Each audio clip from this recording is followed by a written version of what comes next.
What's up, everybody, and welcome to my AEW Dynamite review. 2 weeks away from Double or Nothing, Everett, Washington. Let's get into it right now as we kick this whole show off with a tag team match. IWGP World Champion Jon Moxley, still the champion after successfully retaining from Resurgence last Saturday against Shooter. Team with Bryan Danielson, Blackpool Combat Club, going against Jeff Cobb. Which, by the way, him and Kyle Fletcher were already in the ring. They didn't even have an entrance. You kind of think they would make an entrance out of this, given that, one, both of these guys were in the United Empire, or Jeff Cobb is still in the United Empire, and Jeff Cobb is now the new current New Japan TV champion right now. But I guess they didn't have time to play that entrance. But yeah, Moxley still the world champion with Bryan Danielson. For some reason, Moxley was already attacked midway during his entrance.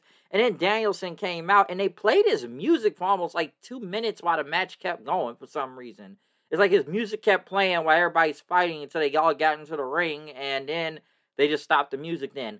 Listen, the tag match was good, nothing against it. It was no question of who was going to win right here, so no surprise from that.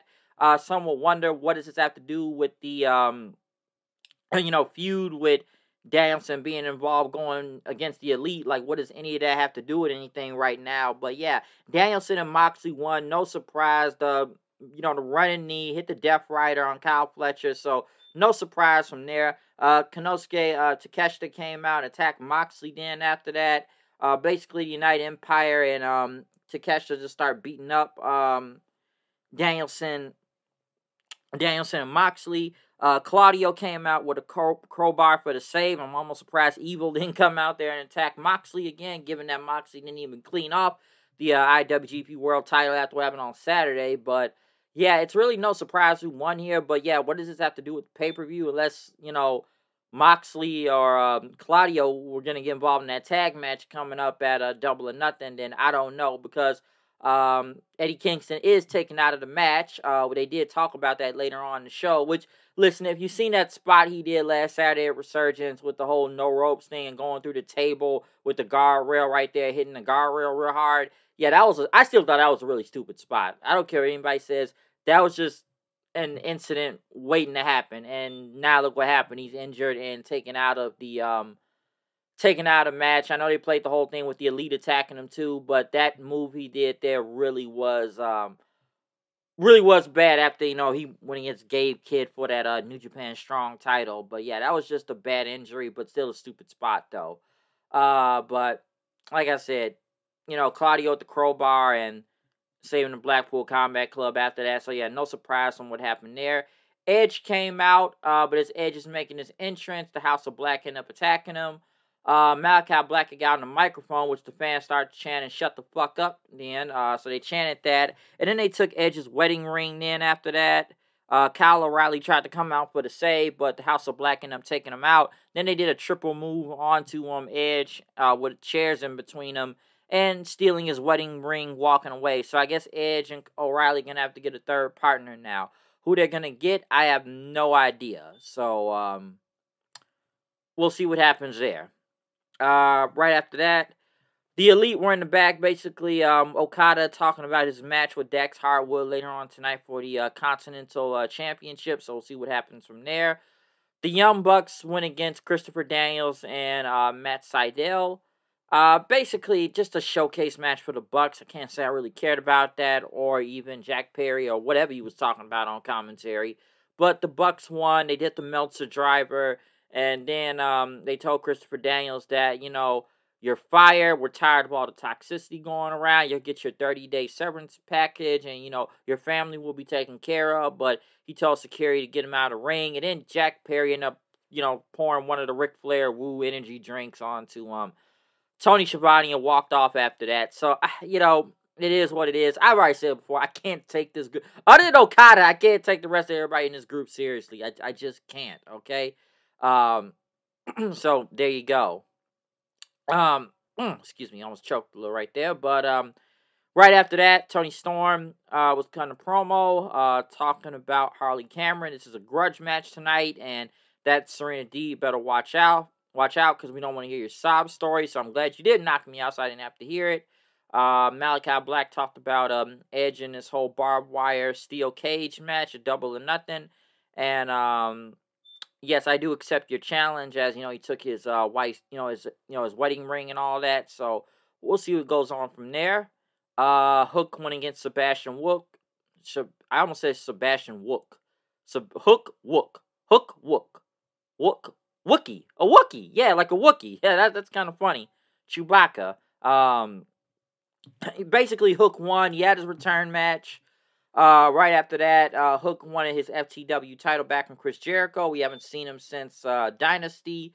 But Chris Jericho and Big Bill came out, the learning tree of Chris Jericho. I know fans told him to please retire, but he says, listen, that'll happen when I go into every Pro Wrestling Hall of Fame, but you all are not ready for that yet. But he said, this is my title. You will get a chance at this title. You just have to win this match first or something. But this is my FTW title. My name is on it. So you're just going to have to wait to get your chance then. Hook wanted to fight now. I guess he hit Jericho in the head with a microphone, which caused him to bleed. Big Bill ended up attacking him after that. Shibata came out for the save then. So we'll see what goes on from there. But this Jericho thing, man, I'm telling you, the Jericho stuff it's a hit or miss, but hey, he's finding a way to get heat out of this. Swerve went against Brian Cage. No surprise who won here. A good match. Swerve won. House call kick. He got his payback on all these former Mogul affiliates. But right after that, he was going to concerto Brian Cage. Christian Cage came out and with Nick Wayne's mom basically walking towards the ring. Nick Wayne and Kill switching up attacking Swerve. It's like 3 weeks in a row. Swerve has gotten his ass kicked, by the way, by a group.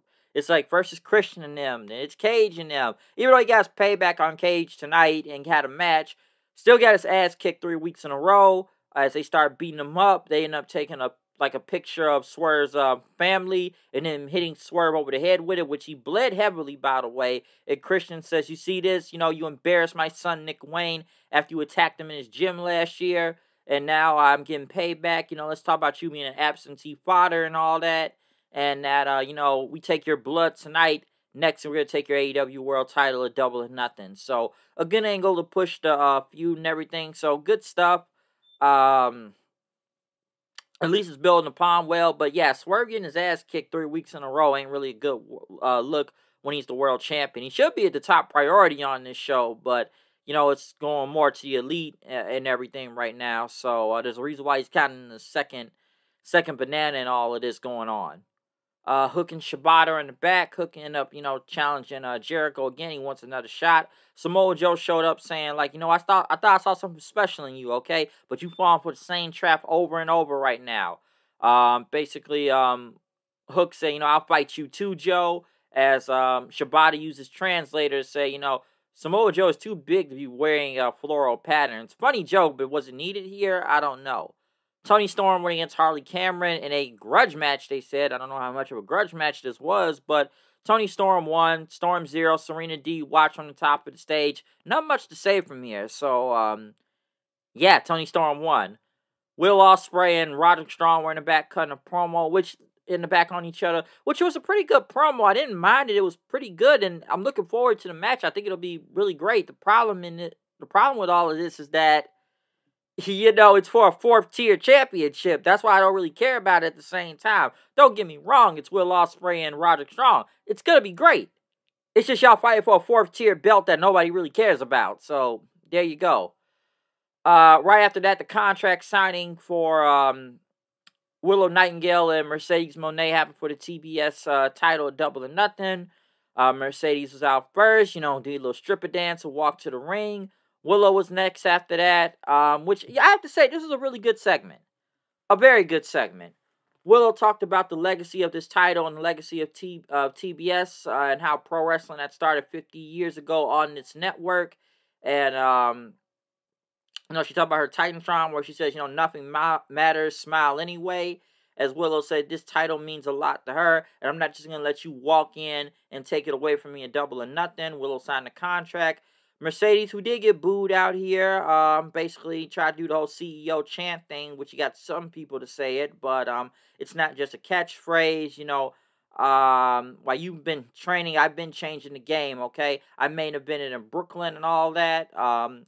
Mercedes went on to say, I think you're a great champion, but the difference is I'm the greatest of all time, and I will become the face of TBS. All right, and basically, this is the best thing that's ever gonna happen for Willow. But Willow says, the last time we went against each other, I walked away a champion. You didn't walk out at all. Mercedes ended up slapping Willow in the face. After that, Willow ended up ducking Mercedes as she tried to hit her with the title. Ended up doing her power bomb onto the table then after that. So, very good segment. Fans cheered for Willow then. So, I like this. This was better than what I saw last week with that cringe promo from Mercedes in general, because that was really bad. It was kind of odd. It was at the end of the show, too. But this was a way better segment and leaning more into Mercedes being a heel. And obviously, Willow being the face of all this. It's probably one of the better things I've seen out of this feud throughout this whole few months, because it's been either bad or all over the place or just cringy in general, and that's mostly due to Mercedes with a lot of these bad promos. So at least this was a very good segment. This I actually enjoyed. But in the main event, we did get Okada versus Dax for the AEW Continental Championship. A good match. Definitely enjoyed it. Okada obviously won. He tried to walk away with the title. Referee had grabbed the belt from him. Harwood had tried to get back in the ring, but Okada ended up kicking the middle rope, hit him in the nuts. He hit the Rainmaker, won the match from there. Right after that, the Elite attacked him. CM Punk chants were happening. But then next thing you know, Darby Allin showed up. Darby Allin is now the fourth man, replacing Eddie Kingston in this Anarchy in the Arena match with a skateboard. I have to give it to Darby Allin. This man cannot be stopped. He is built different. The fact that this guy had a broken foot back in, March, after doing that, as bad as that table spot was with the whole Sting last match thing back in March and everything, and then he broke his foot, the following week on Dynamite. That was 2 months ago back at this point, right? So, the fact that this man broke his foot, got hit by a bus 3-4 weeks ago now at this point, and is back to wrestle already, this man is built different.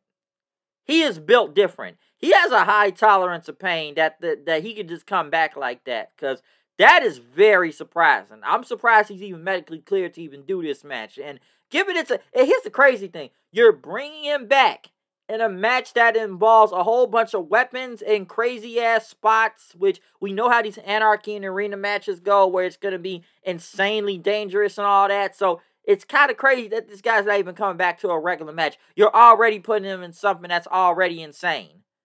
So, I don't know what to think about that all the way. It's crazy. I don't know where that's going to go. But, yeah, he is built different. Okay? Darby Allin, he a different breed.